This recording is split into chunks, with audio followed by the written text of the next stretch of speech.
Okay, so this is not a bookstore, not a book event, but I'm reading. George on Twitter was discussing how much he misses book events, and I miss book events too. And I have been quarantined since March 13th, only leaving for like a select few activities and really doing the whole social isolating thing. So I'm going to pretend like this is a book event. I'm out on my sun porch so I don't wake up my husband, beagle, or baby. Could be like the Summer Sun Porch Scares series. I'm gonna read a story from the Halloween edition of Outpost 28. This is issue 4. And I actually read, I have 2 stories in this issue, and I read Millicent Blackwood's Very Scary Halloween Social and Tea back in October for a book event at the Savoy. I'm going to read the second story in the issue for your listening pleasure. It's called Shadows. I've never been much into astrology, but there's something to be said for a Cancer coming home. My home is special. It's my happy place. It's all chenille throws on the love seat and hot cups of chamomile with honey.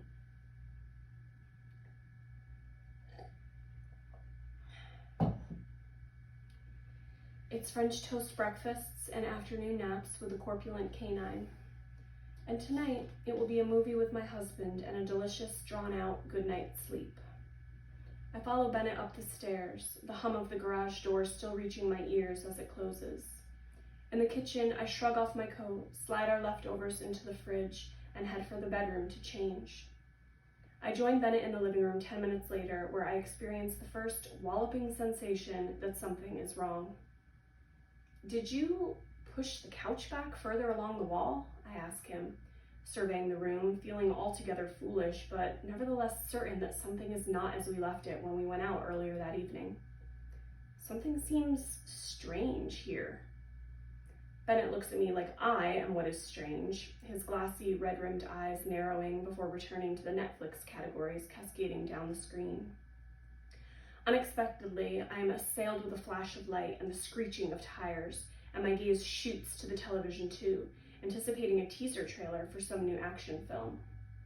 But Bennett has nodded off with the cursor on the last film he considered. That trailer has ended. No new trailer plays in its place. The light and sound were in my mind, I think. Some sort of flashback, a memory. I shake my head to dispel this bizarreness. Of course the sound of screeching tires is not a flashback. How could it be? A chill clings to my bare neck and I shudder, wishing I grabbed a scarf before coming in from the bedroom. I glance at Bennett, slack-jawed in his slumber, snoring and angled haphazardly across the cushions, and swallow my annoyance. I had nothing to drink at dinner, no martini to complement any of the half-dozen that Bennett partook in, no shot of limoncello to wash down the meal. Why had I let Bennett drive? There is often a sobriety checkpoint on the way home from Bon Appetito, the restaurant being near the casino like it is, and yet I allowed Bennett to maneuver the 10 miles home on unlit roads, past long stretches of farmland and wooded area, before our small, well-illuminated town appeared within our windshield. It seems a miracle now that we made it home without calamity. We had made it home without calamity, hadn't we?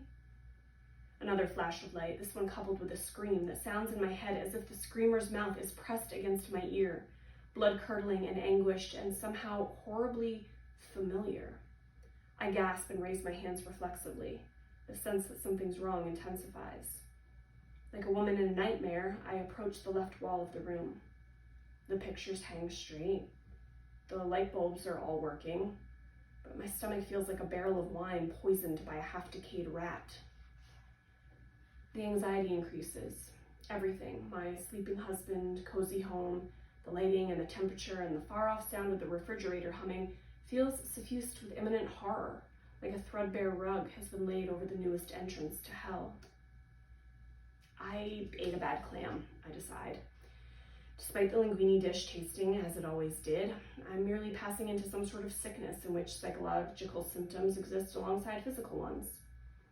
I spin 90 degrees, then back the way I came, and that is when I see it. It is on the wall to my left, but it's not a crooked photograph.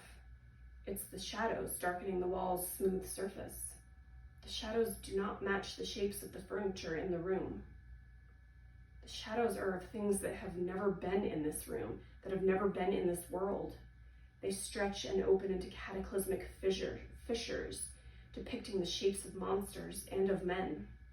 The shadows shift even as I gaze upon them. Now the bodies twist into horrible grotesqueries. Bones break, skin splits, mouths pull into exclamations of torment. The shadows dissipate like smoke, but are instantly replaced. They shift again, and a new scene plays across the pale gray paint, as if Bennett has awakened and chose a film after all. A long stretch of farmland and a car that speeds along a perilously winding road. A little girl hurrying to wheel a tricycle across the street toward home.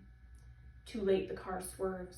The girl is tossed into the air, becomes another shadow, a body untethered from the earth. A scream sounds in my head as if the screamer's mouth is pressed against my ear, blood-curdling and anguished and somehow horribly familiar.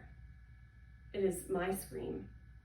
It's the scream I screamed when Bennett barreled into her, when the blood slicked the windshield like rain and I sat in the passenger seat in comfort and complicity, too unconcerned with everything but my own internal world to have insisted that Bennett not get behind the wheel. I am screaming now. Bennett twitches.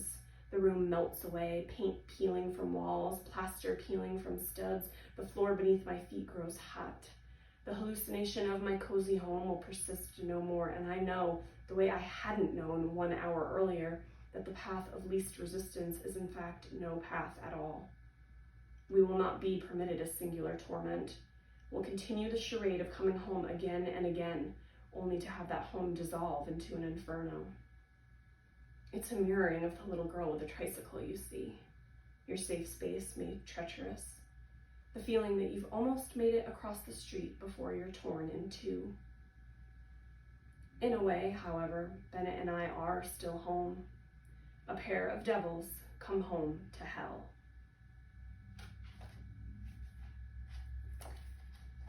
So, that was really fun, which should tell you something about how little I've gotten out during this quarantine. But I suppose this is session 1 of, what did I call this?